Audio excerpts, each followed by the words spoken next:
Ce que j'ai sans doute oublié de vous dire hier concernant Jean-Paul Sartre, c'est qu'il est présentement l'auteur le plus étudié aux États-Unis et également en Amérique du Sud. On se rappellera que le chanteur et ex-ministre de la Culture brésilien, Gilberto Gil, lui a consacré une chanson Touche pas à mon pote. Et les intellectuels afro-américains, qui sont de plus en plus nombreux dans les institutions américaines, s'inspirent des travaux de Jean-Paul Sartre. On étudie la critique de la raison dialectique, on forme des groupes de lecture. Il y a une chaire également qui a été fondée, toujours au Brésil. On sait également comment Jean-Paul Sartre s'est impliqué dans les guerres d'indépendance de certains pays arabes et également de certains pays africains. Et les intellectuels africains et certains intellectuels arabes également lui reconnaissent une grande importance. Oui, Sartre s'est trompé sur quantité de sujets, mais sur quantité d'autres, il ne s'est pas trompé. Et le réveil auquel nous assistons présentement, un peu partout sur la planète, des pays arabes et africains et sud-américains, eh bien, Sartre n'y est pas étranger. Bonjour, bienvenue dans ma bibliothèque. Nous sommes à Montréal le 3 septembre 2013. Mon nom est Bruno Lalonde. Alors, je vous fais une petite vidéo en vitesse. Je vais vous lire 2 ou 3 poèmes d'Yvon d'Anjou. Yvon d'Anjou et Yvon Jean qui ont fait de mon ami Michel Bélisle un poète. Ils l'ont impatronisé poète. Et ils ont toutes les lettres patentes pour ce faire. Quelles sont deux des principales vertus du poète? La générosité et l'énergie. Et assurément, ces deux hommes âgés de 50 ans, Yvon d'Anjou et Yvon Jean, ont cette folle générosité et cette énergie du diable pour à la fois lire leurs propres mots et ceux des autres. En ces temps troublés, nous avons besoin de ces poètes. Hier également, je me suis couché très tôt, j'ai commencé Désobéissez, Lévis-Beaulieu. J'ai été frappé par la similitude du début de mon texte d'hier consacré à Jean-Paul Sartre. Je ne l'avais pas lu.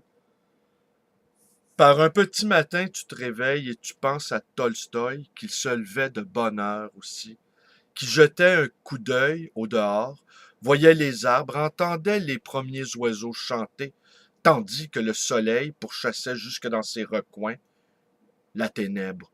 Puis, que faisait-il, Tolstoï? Il s'assoyait à sa table de travail et écrivait simplement ceci: vivant, toujours vivant. Étonnante similitude. Beaulieu se réveille à l'aube, il pense à Tolstoï sur sa table de travail. Hier, je me suis réveillé à 4h30 du matin et j'écris ce petit texte consacré à Jean-Paul Sartre, le héros intellectuel de mon adolescence. Eh bien, lui, Beaulieu, lui, c'est à Tolstoï qu'il pense. On se réveille à l'aube et on pense à ces grands écrivains, à ces grands humains.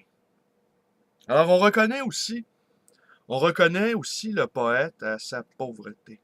N'est-ce pas Pierre Clastre, dans son célèbre ouvrage La société contre l'État, nous dit: à quoi reconnaissons-nous le chef indien? Eh bien, c'est celui qui a la hutte en plus mauvais état. C'est celui qui est le plus pauvre, qui est le plus dépanaillé, qui est le plus hirsute dans ses vêtements rapiécés, recousus.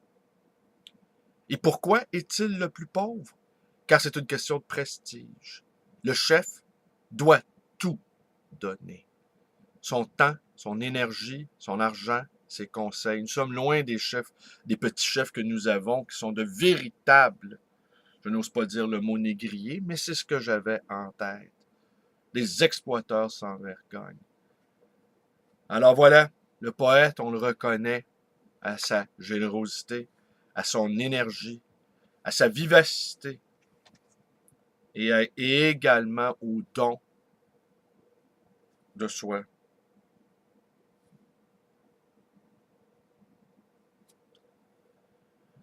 Le méditant de la lune. J'étais encore très jeune quand on m'a appris à dire non au soleil.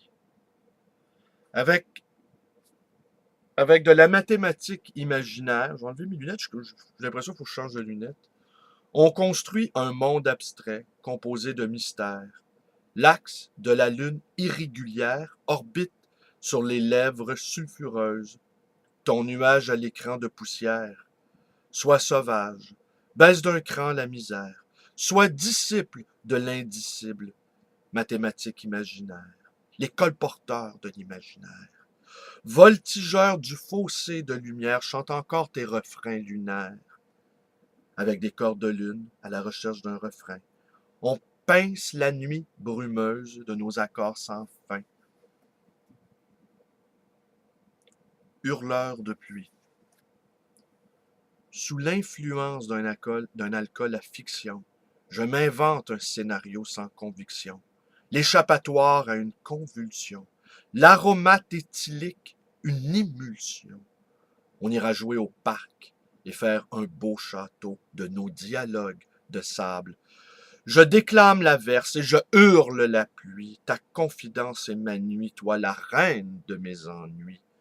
Le poète a soif de pain, c'est pourquoi il ne mâche jamais ses mots en vain. Le poète a l'appétit vorace du refrain et il ne crache jamais de mots sans vin. Enlève ton masque, danse, et hurle ta chanson sans fin. Les accents pullulent de la coiffe du divin, du devin, dis-je. Un livre déchiré par les nuages. Endormi au travers les choses, mon envie de toi frôle l'overdose. Je ne devrais pas te le dire, mais tu es la narcose de mon délire. Tu m'apprends à lire des livres déchirés. Et c'est toujours au paragraphe dernier que j'ai envie de me rapiécer.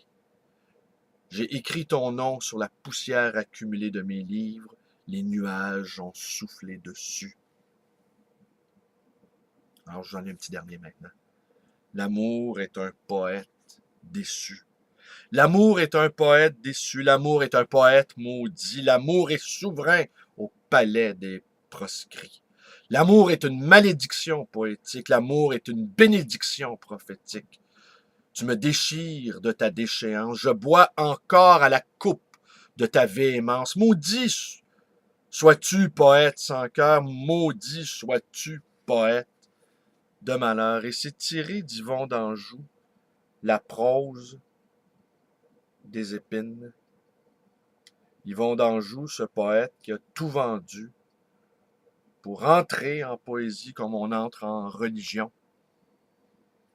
La poésie veut l'absolu, la poésie veut tout de nous. La poésie, c'est la transcendance de la vie. On peut être poète en 5 secondes. Il s'agit de s'abandonner, tout donner, être avec les autres. Je sais, certains ne seront pas d'accord avec moi, mais à quoi bon créer si ce n'est pas pour le donner aux autres? Je vous remercie d'être avec moi. Vous pouvez vous abonner à ma chaîne, vous connaissez la suite, mes vidéos, ma librairie, tout ça. Vous connaissez tout ça déjà. Allez, merci. Passez une belle journée, je remets mes lunettes. C'est des nouvelles lunettes pourtant, ça fait pas tellement longtemps que je les ai. Est-ce que les lunettes sont devenues biodégradables également? Ou c'est moi qui est un être biodégradable? Possible que ce soit la deuxième option. Allez, bon vent!